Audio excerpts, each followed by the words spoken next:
where we're breaking boundaries and redefining podcasting. Broadcasting live on 6 different platforms, we're bringing you the latest in sports like never before. Imagine tuning into real-time discussions, expert analyses, and fan interactions all at your fingertips. Each platform offers a unique experience, whether you're on YouTube, Facebook, or Twitch. We're not just sharing stories, we're creating a community of passionate sports enthusiasts. Join us as we dive deep into the evolution of podcasting, where every episode is a chance to engage, debate, and celebrate the world of sports. This is where your voice matters and the game never stops. Welcome to the Huddle Sports Network, where we're breaking boundaries and redefining podcasting. Broadcasting live on 6 different platforms, we're bringing you the latest in sports like never before, where sports passion meets podcasting brilliance. I'm Mike, the Bear fan, and alongside Bill, the Packer fan, and our buddy Ken Catalone, we're bringing you an incredible lineup of 38 diverse podcasters. Each one brings their unique flavor to the table, covering everything from game analysis to behind-the-scenes stories. Imagine diving deep into the minds of experts who live and breathe football, sharing insights that you won't find anywhere else. What is going on, everybody? Welcome to another edition of Shield TV. I'm your host, Darren Ryan. Let's break down some WWE topic here. Monday Night Raw kicked off with a bang, bang, bang.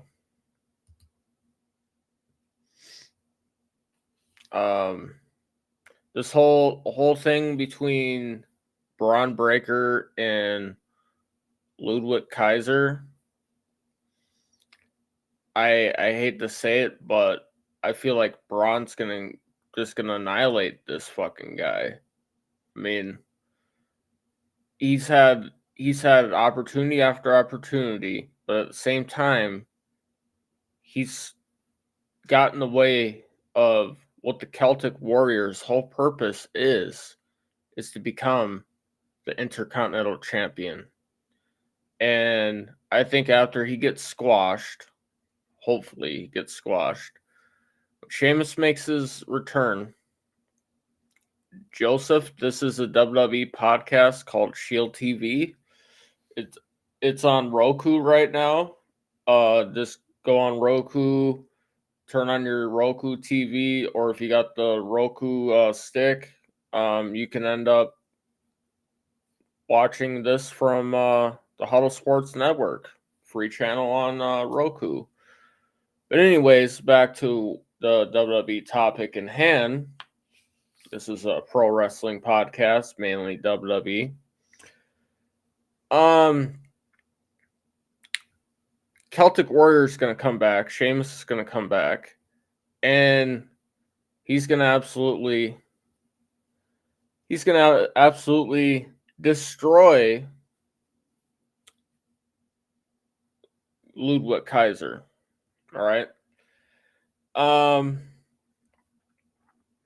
Do I think he has a chance? Yes, with no interference, I think Sheamus has a chance. Do I think that Kaiser may get the upper hand? Possibly. Maybe he has a shillelagh in hand. Maybe he uses those grimy, slimy Imperium tactics. I don't know. I'm not ruling anything out. I mean, he, destroyed New Day, got them pretty banged up.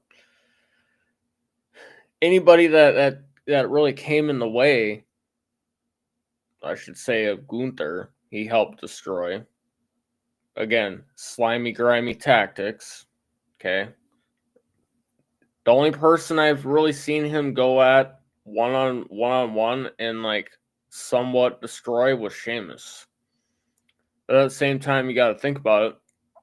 Sheamus trying to deal with Braun Breaker, trying to deal with Ludwig Kaiser, and he was trying to deal with Pete Dunne all at the same time. maybe Pete Dunne gets thrown into this. I think that after Ludwig Kaiser, if Sheamus doesn't come back, I would love for Pete Dunne to dethrone Braun Breaker and then have it Pete Dunne versus Sheamus at WrestleMania. I would absolutely love that. Now the match that I would want them to have would be a ladder match with the Intercontinental Championship hung above the ring.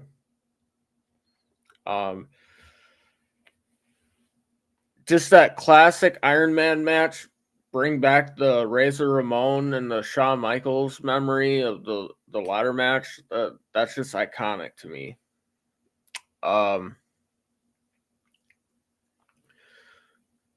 This whole women's mid-card situation has absolutely been great. Like, these tournaments have been great. I'm a little disappointed that Tiffany Stratton got beat by Mi Chin, but also at the same time, Mi Chin's been working her tail off since she got the opportunity to fight for the NXT Women's North American Championship. She's been fighting and clawing, waiting for her moment. If she beats Chelsea Green and becomes the United States champion,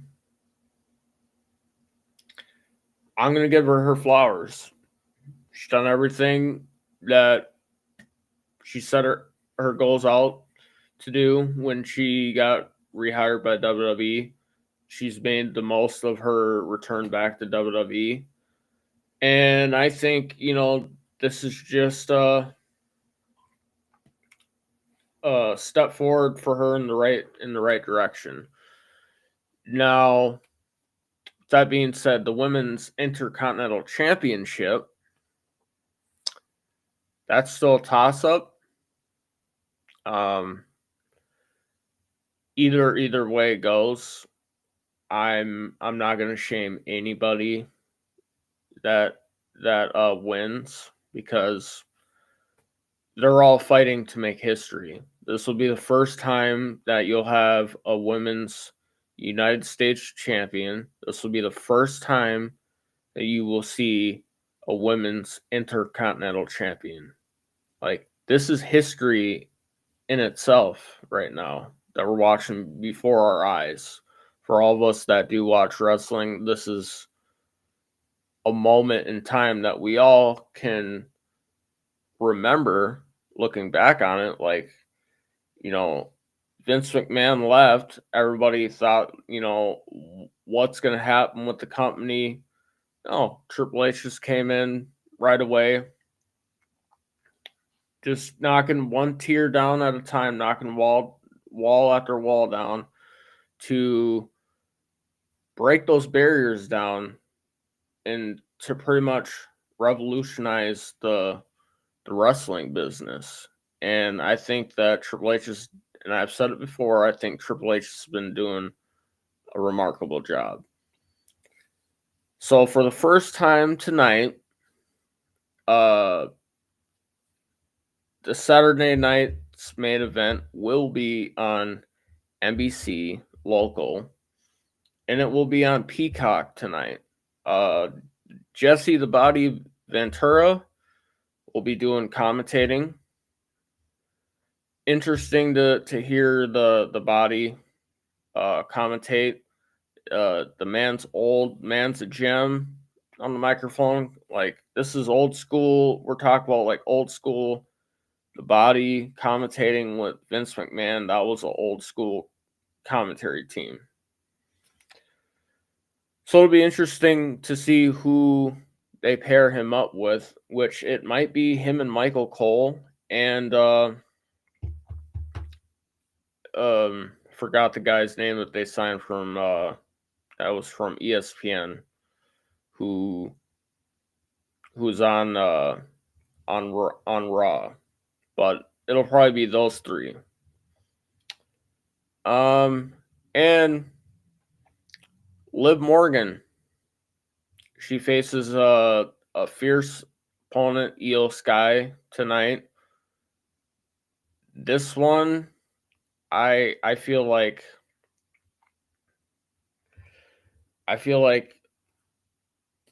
this is going to be a remarkable match, but at the same time, I feel like Judgment Day is going to get involved. They don't want, Liv to not retain. Raquel Rodriguez is going to come out.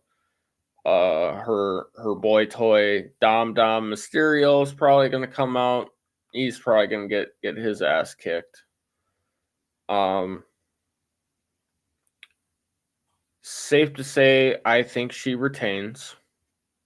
Because I think it's going to be her and Ripley at WrestleMania for the title. And we're also going to see Kevin Owens and Cody Rhodes do Battle Night. Cody Rhodes is coming out one time only. Triple H gave him a briefcase, one time only. He only can do it tonight. It's going to come out with the old WWE American Eagle with the Wings Championship.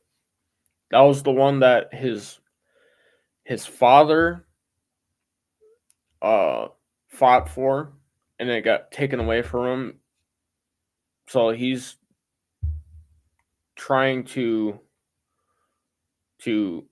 hold this legacy intact for his dad and for himself, to make a name for his family. Kevin Owens, on the other hand, him, Seth Rollins, and Drew McIntyre, they are all disappointed with everybody who's sided with the Bloodline, mainly Drew McIntyre and Kevin Owens, but I could see something happening with Seth. I mean, yeah, him and Sammy are cool for the moment, but who's to say that these three aren't going to link up to go after anybody who, turned their back on their friends to help the bloodline, the old bloodline. That's going to be a story within itself. So tonight, because of all the attacks that McIntyre's had on not only Jey Uso, Sami Zayn, and Jimmy Uso last night, him and Sami Zayn are going to be going one-on-one. This is going to be a really interesting fight also. This whole Kevin Owens, Cody Rhodes fight, Cody retains. Not only is he fighting for himself, his honor and integrity, but he's also fighting for his fallen friend Randy Orton, who viciously got attacked by Kevin Owens. So that still sits with him also. And I'm also looking forward to January 6th. So fast forward from Saturday Night Main Event. January 6th on Netflix, Tribal Combat. It's going to be Roman Reigns versus Solo Sikoa. That got announced last night. All for the Ula Fala. Now, do I think it's going to be a fair fight? Yeah, the both bloodlines, possibly going to be in the back. This is where the Seth Rollins, the Drew McIntyre, and the Kevin Owens come into play here. Who's to say they're not going to get involved? Who's to say that The Rock, they're going to be on Netflix. Who's to say The Rock's not going to get involved? Depending on his schedule. Yes, he's doing movies and he's doing a bunch of other stuff right now. But who's to say that he doesn't fit something in a schedule? Usually if WWE goes to a town that he's already like working in, doing like shit for Hollywood and shit, he'll show up. You know, just to be a part of it. He'll just show up. So yes, I can see The Rock showing up. But it's still to be determined whose side he's on. Is he on Roman's side or is he on Solo's side? Me personally, I've been thinking this since Solo began this tirade of no more Roman's bloodline, it's my bloodline. I think The Rock is pulling the strings here, honestly. And I think it's going to be setting up for if Roman does beat Solo and takes Ulafala, I believe it's going to be setting up for Roman versus The Rock this year at WrestleMania. Honestly believe that. And Seth Rollins versus CM Punk. I feel like this is going to get pushed to a main event type WrestleMania match. So I think for the first time ever, CM Punk will be a part of a main event at WrestleMania. He'll be going one-on-one against his former student, Seth Rollins. So it's going to be teacher versus protege. I think that would be an excellent match to have at WrestleMania for, I'd say, night one, main event.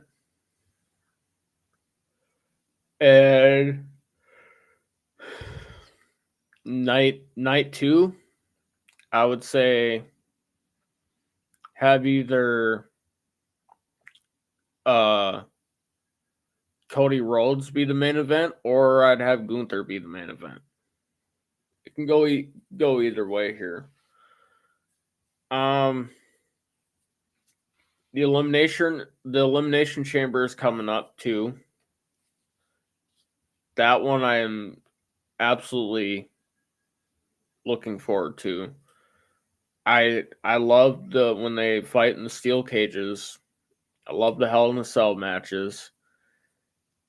I love War Games. And I love Elimination Chamber. I think you're going to have Gunther for the men. You're going to have Gunther. And I think they're going to do one for the women, which is going to be Liv Morgan. Honestly, I would like them to do two for the men and two for the women. But I mean, now that you got mid-card titles for the females as well, I think they can do that. They used to do that. So they need to go back to that. Honestly. I remember I used to watch Elimination Chamber. You'd have the men's for the WWE, and you'd have the World Heavyweight Championship. SmackDown would have their Elimination Chamber, and Raw would have theirs. Basically, the top champion that carried the show always defended his title in Elimination Chamber. So what I think is going to happen is you're not going to see both top, like the top guys. So between the United States champion and the Intercontinental champion, right? It depends on the story mode for the story for both of them. I honestly believe that, depending on what the story looks like, the guy that doesn't have the best story, like rivalry right now, is going to get put in the Elimination Chamber to defend his belt. Which It's not going to be Braun Breaker. I want it to be Braun Breaker. It's not going to be Braun Breaker. So I feel like it's going to be LA Knight. If they do decide to do 2 men chamber matches and 2 women chamber matches. So I think it's going to be, this happens, I think it's going to be LA Knight defends his belt inside the Elimination Chamber. And then, so this Gunther thing going on with Damian Priest and Finn Balor. This is getting really fucking juicy right now. So with Cody Rhodes not having that many opponents and all that, I feel like it's going to be Cody and LA Knight in the chamber for the men. For the women, Liv Morgan, and it's going to be the winner of, I'm going to say the United States champion. Whoever's the women's United States champion, you're in the chamber. Or it's going to be the Intercontinental. Because, you know, you'll have the world champion for the women's, and you'll have the women's Intercontinental, and then for the men, the WWE, and then the United States. I would do it like that. That way, you know, both belts are, all 4 belts are technically defended. You still have the WWE Championship men's, women's world champion, which is the heavyweight championship, similar to the men's, but these are females. Men's United States Championship, and then the women's Intercontinental Championship. I also believe that Naomi and Bianca, I think Naomi has something to do with this whole Jade Cargill thing. I think Naomi cost Bianca her and Jade's belts. I just don't see her as a good tag team partner. I watched many of her matches recently, and she's fucking getting destroyed in most of her one-on-one matches. Yeah, she's had some good defenses here and there, fighting somebody where she came out on top, defended herself like she should. There's a lot of times where she's got her ass kicked, and I just feel like she's going to be the weak link. Because don't get me wrong, I would love to see Jade and Bianca. Now you got Jade with a lesser opponent, plus Bianca's going to be carrying the team anyway. Bianca's what her slogan stands for, EST. She is the EST. So it's going to be Naomi's greatest tag team partner, EST.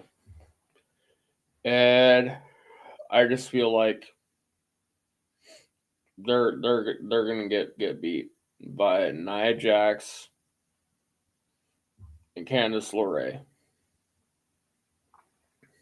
Now, with that being said, I think Tiffany Stratton, it's going to be only a matter of time before she cashes in on Nia Jax. There's only so much somebody can take when it comes to being put down, criticized, embarrassed, humiliated. All this is boiling up, and Tiffany Stratton's already starting to get the crowd reactions. All that lets me know is she's becoming a babyface.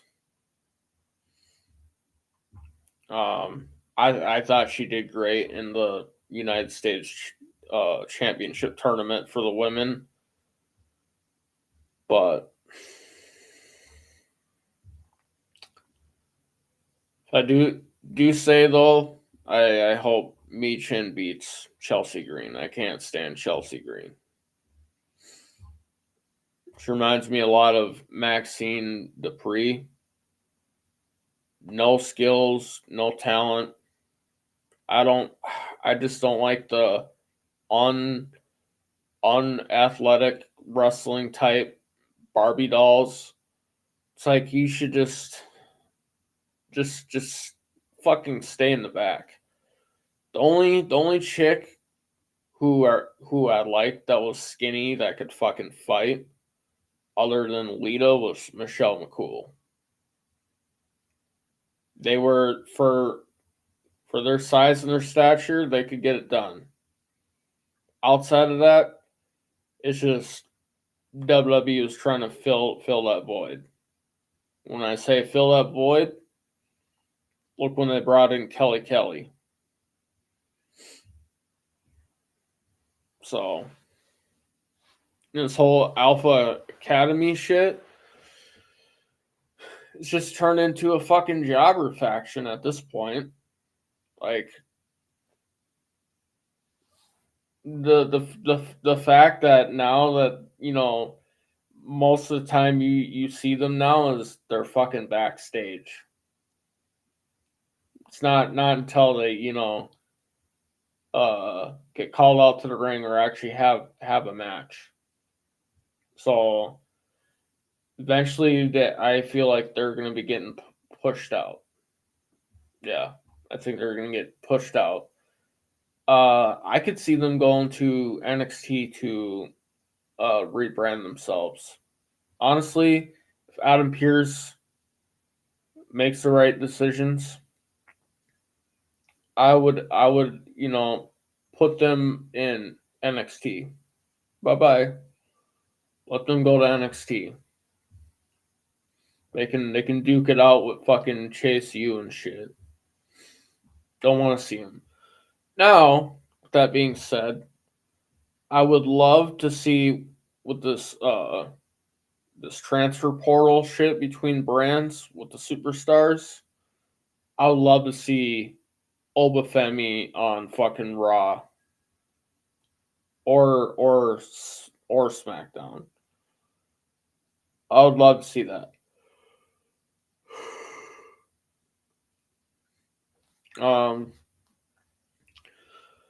Still waiting to see if Pentagon Jr. Comes to WWE. I'd love to have him in WWE. I would love to have Rey Fenix in WWE. I would love the Lucha Bros to be on Monday Night Raw and dethrone JD McDonough and Finn Balor. These guys have been a joke as a fucking tag team.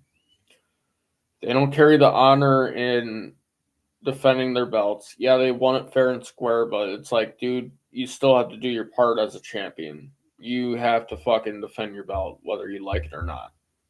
Okay? You don't just get to fucking walk around with them like they're, you know, just something for fucking show here. No, dude, you actually have to literally put them on the line and literally duke it out for those belts.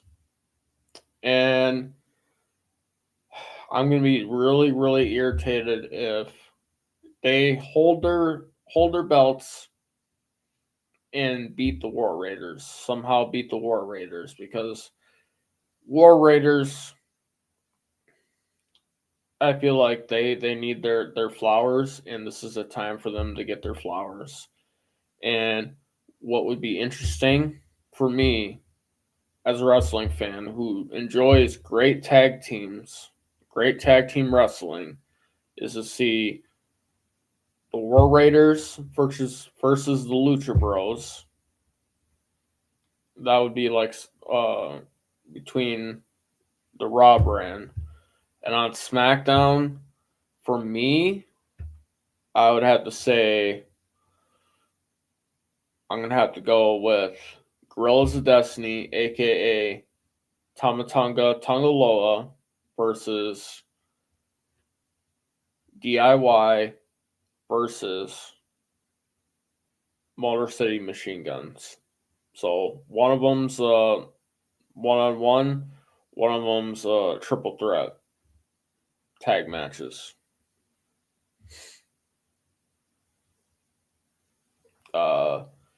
Where the Usos could come into the play with this,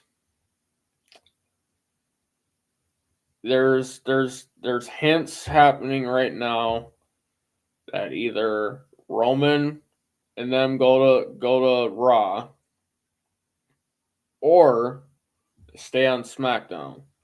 So maybe you see the Usos on SmackDown, or maybe you see the Usos on Raw, which I wouldn't mind either.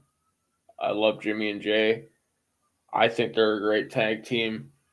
Now what I want to see, now that the New Day is turned heel, which I'm sorry, Big E, but when you fucking flat out wait until the fucking anniversary to even poke your head out to try to save the tag team when it's on the brink of falling apart,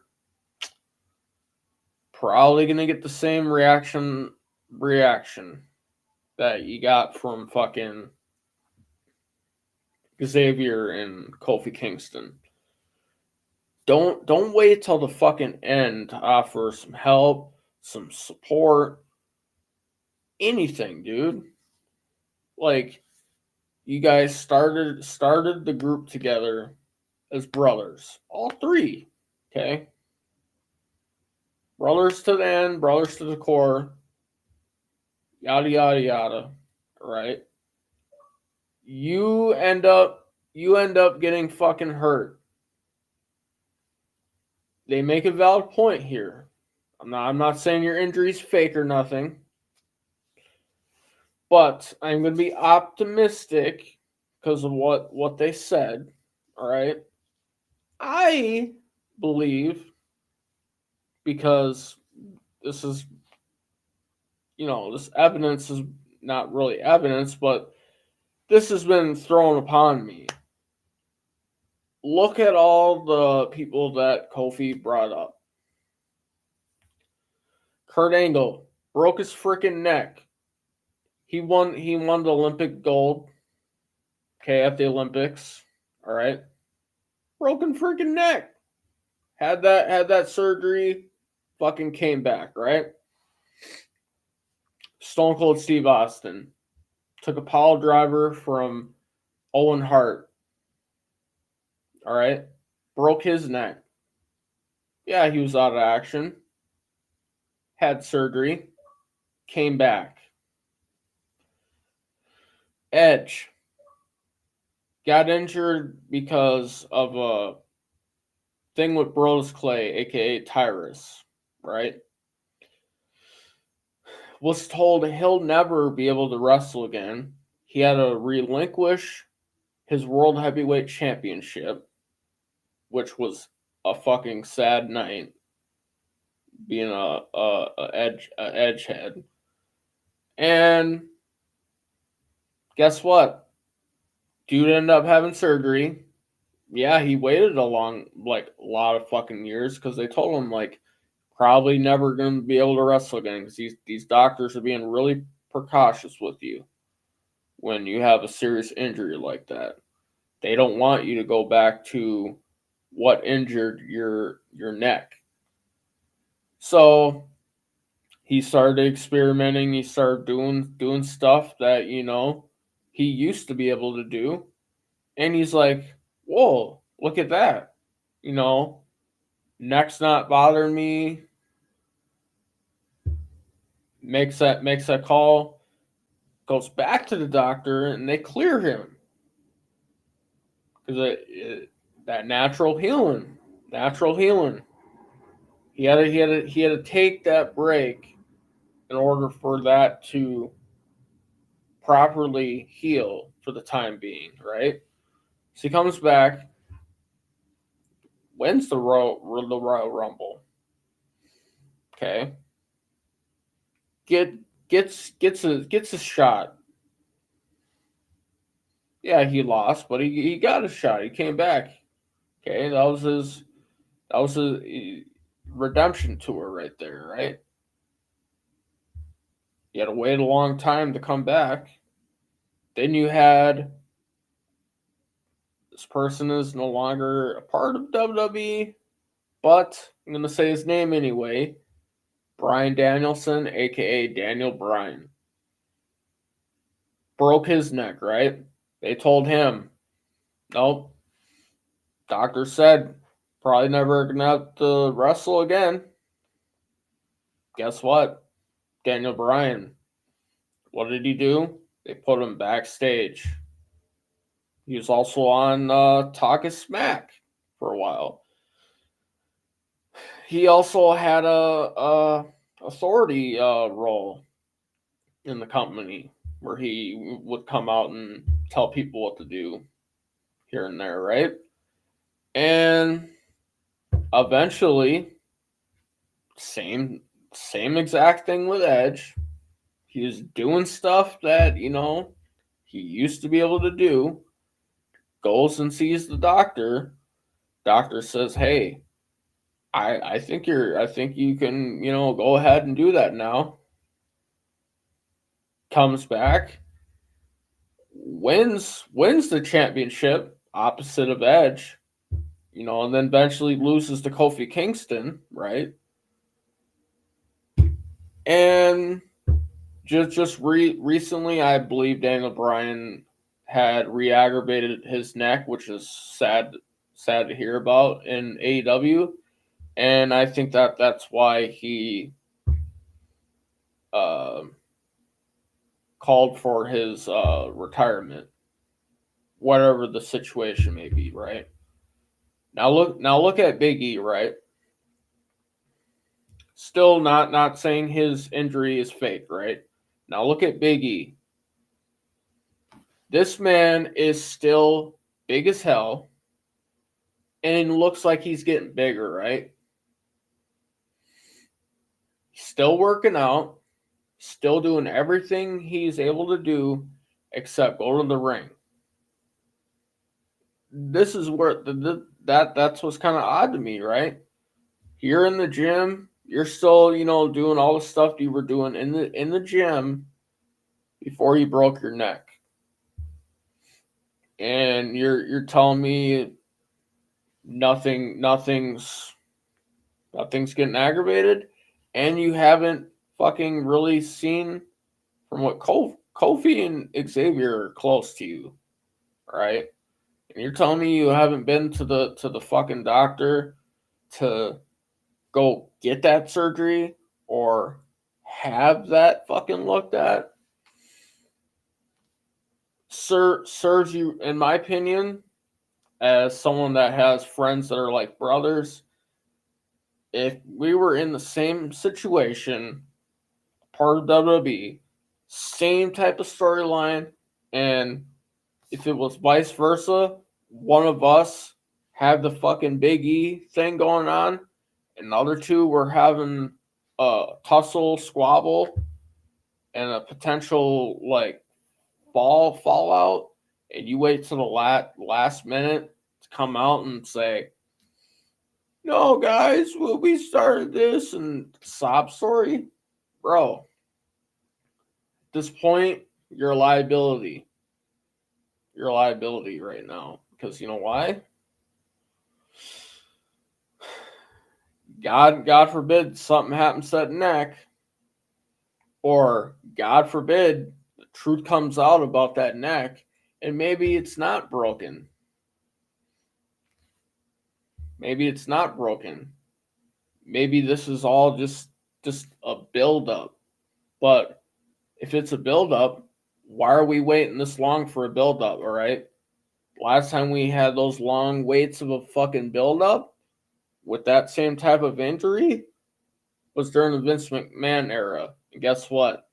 That was fucking Edge. And that was Daniel Bryan. This ain't the Vince McMahon era anymore.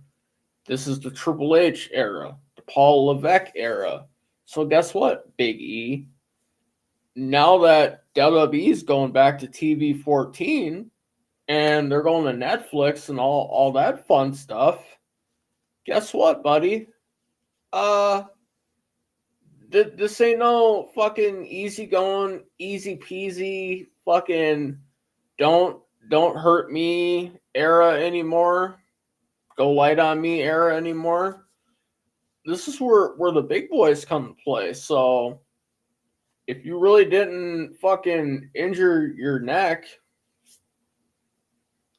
why are you sitting around on the fucking kickoff show when in reality it should be former legends?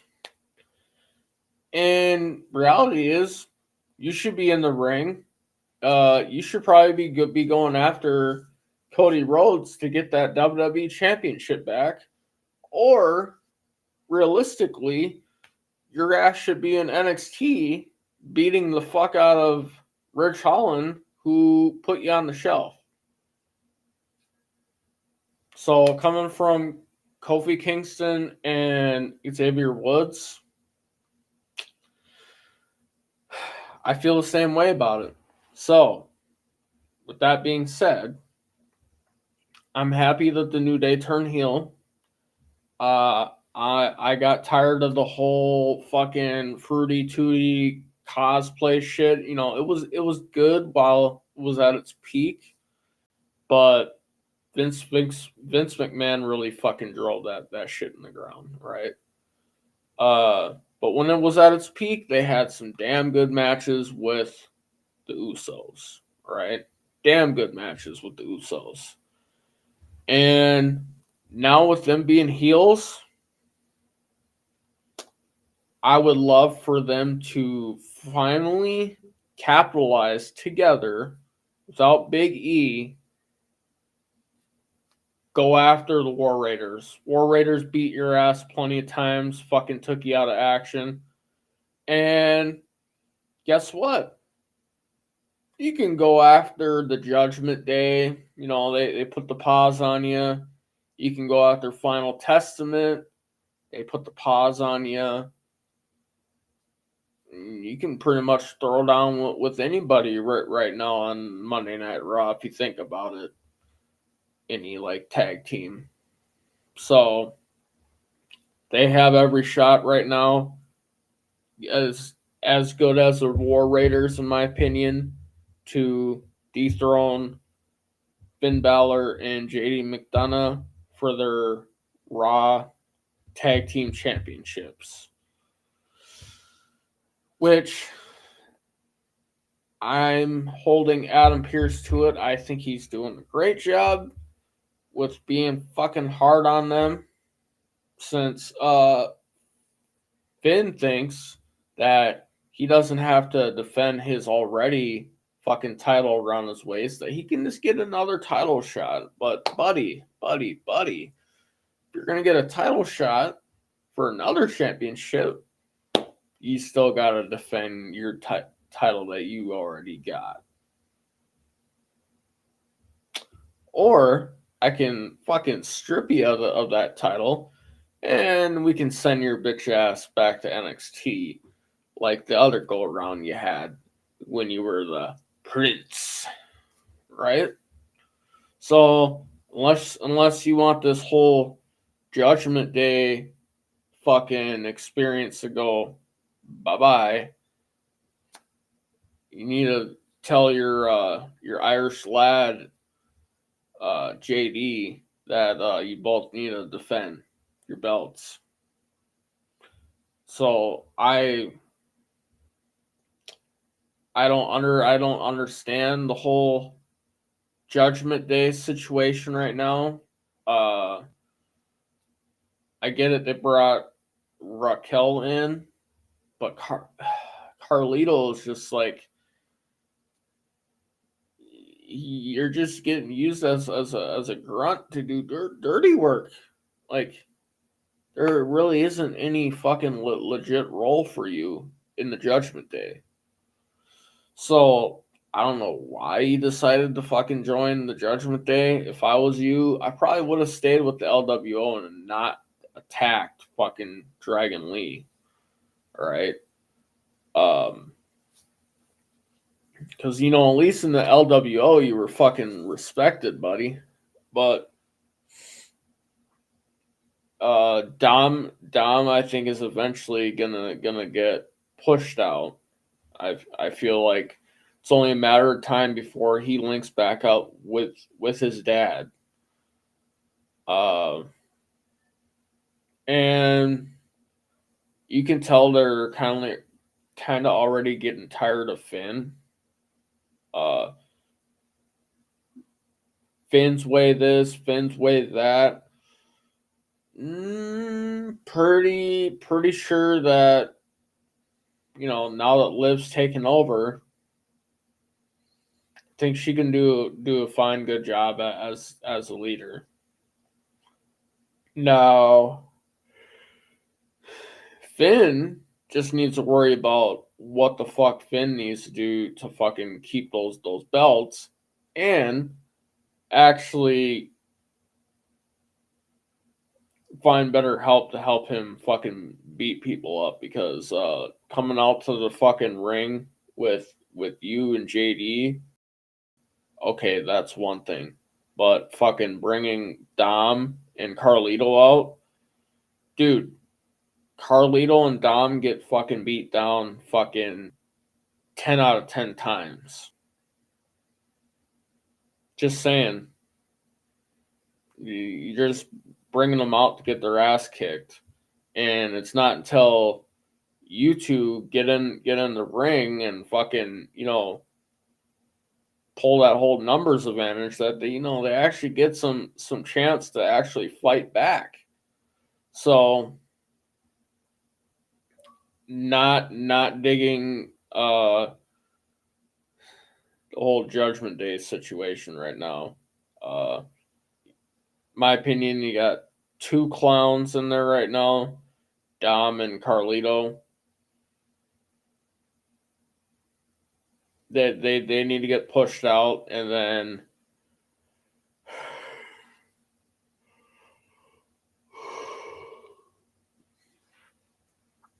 Finn and JD need to do their part in defending the belt, and possibly Finn gets his ass kicked out. Possibility here. And I would also like to see SmackDown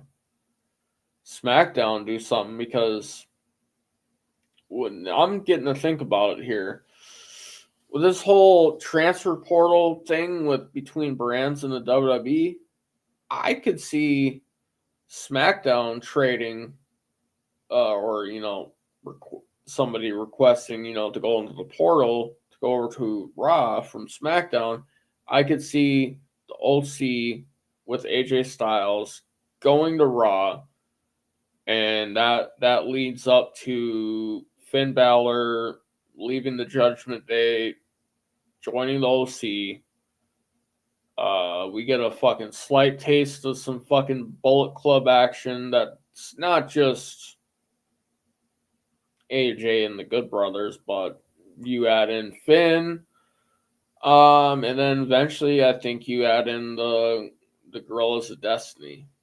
Eventually, when they get away from Solo, and you finally have like a legit fucking faction that can run and go toe to toe with the OG bloodline. I think it could go toe to toe with the Final Testament, and it can go toe to toe with the Wyatt Six, no doubt about it. So I think it's only a matter of time before factions start making sense again. Because right now they're, you know, obviously, like I said before, there's a rift right now going on with the Alpha Academy. I think they need to go take the portal to go to NXT, get rebranded, and then the whole Judgment Day. What the fuck, dude? Like, yeah, the main objectives, obviously, Rhea and fucking Liv, right? They throw Raquel into that situation. Raquel and fucking Liv and Rhea. There's that tension there. And you add Dom into that whole Rhea thing, right? Then flip that, and then you got fucking Damian Priest that they're going after. So they're still fixated on the other two, but it's just like, dude.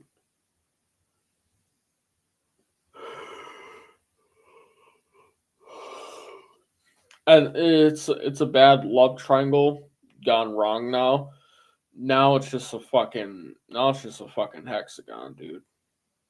Like, I don't know what's going on with it, because it to me it was badass when Edge first fucking created it. I thought it was fucking badass. Uh, I thought it was like his way of, giving back to WWE before he left, as a big thank you, and also, giving back to the newer generation of superstars after him, Damian Priest, Rhea Ripley, Finn Balor. And with the whole purple get up thing, I just feel like, my opinion, that's a tribute to the Undertaker. All right. And I always loved Edge versus Undertaker, or, matches with Edge and the Undertaker in it. I always loved it. So now it's just like, what the fuck's going on with the Judgment Day?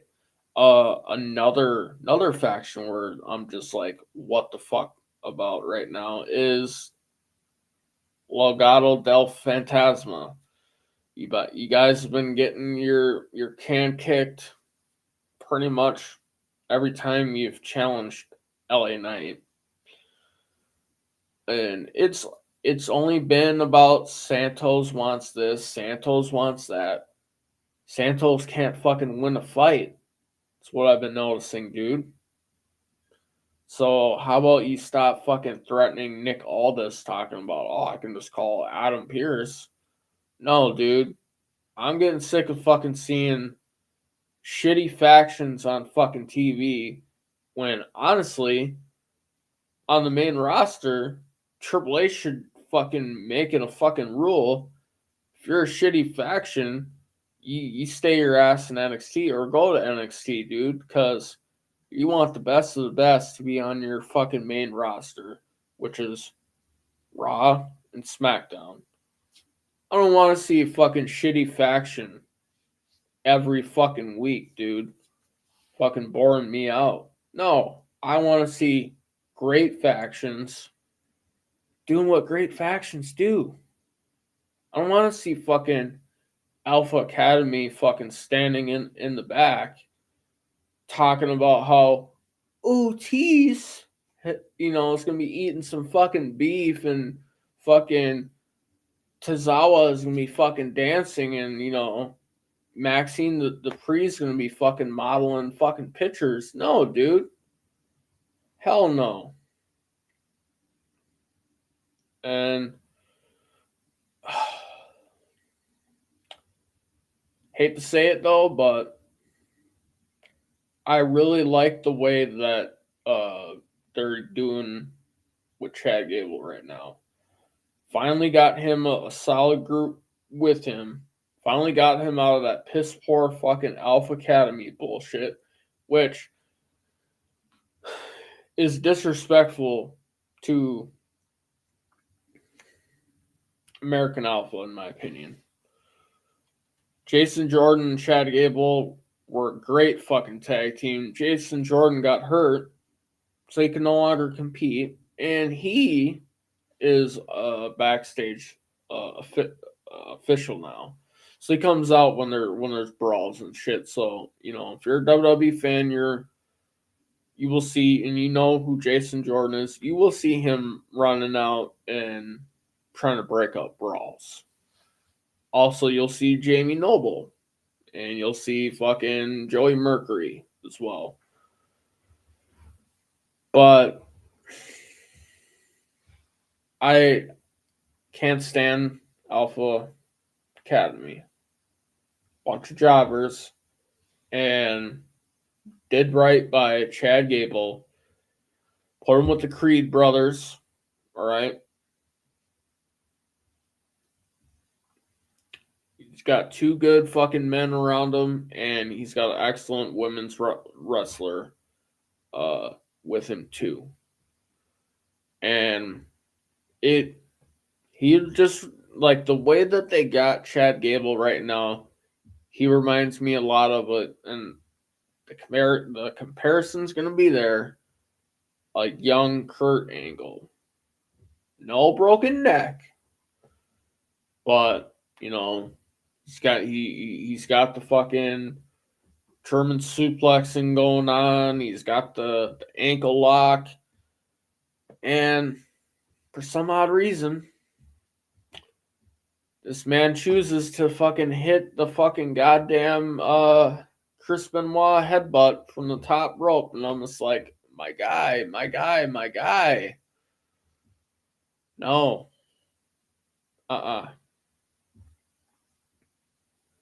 Nope.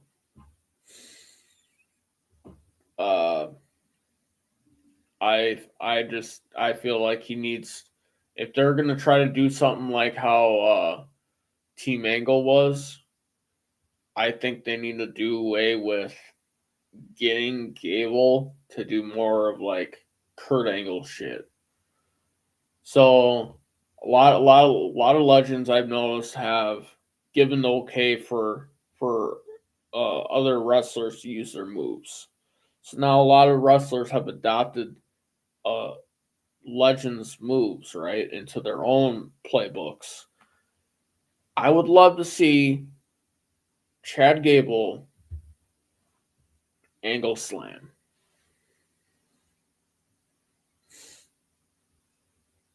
I'd love to see it. Do I think he has the upper body strength? Not on most guys, but you'd probably be surprised because at the same time, remember how big Kurt Angle was, and Kurt Angle could throw motherfuckers like it was no tomorrow. Kurt Angle had skinny arms, but he had a hell of an upper body, and he had a hell of a good workout routine for them fucking them thighs and them legs, where he can get a good foot placement. He could throw you over his shoulders like no tomorrow. They need to do that with Gable. Gable's an excellent technical wrestler. I'll never discredit Gable's work, but if you're gonna make him into a really, really good wrestler, in my opinion, you need to give him a lot more of the Kurt Angle traits. And I feel like he can really elevate himself, and he could take it to Braun Breaker. If he really elevates himself, is able to do that, I think he can make the most of that situation. But only and after Sheamus finally is Intercontinental Champion, I would like that to happen. Because right now, I'm all about seeing the Celtic Warrior do what Destiny wants him to do, and that's win that Intercontinental Championship. For the greater good of WWE and the WWE Universe, and for all the Celtic Warrior fans out there that love Sheamus. All right, y'all. I will catch you guys next Saturday at 11 a.m. here on Shield TV on Roku. You guys have a great weekend, and I'll be back here next Saturday at 11 a.m. Central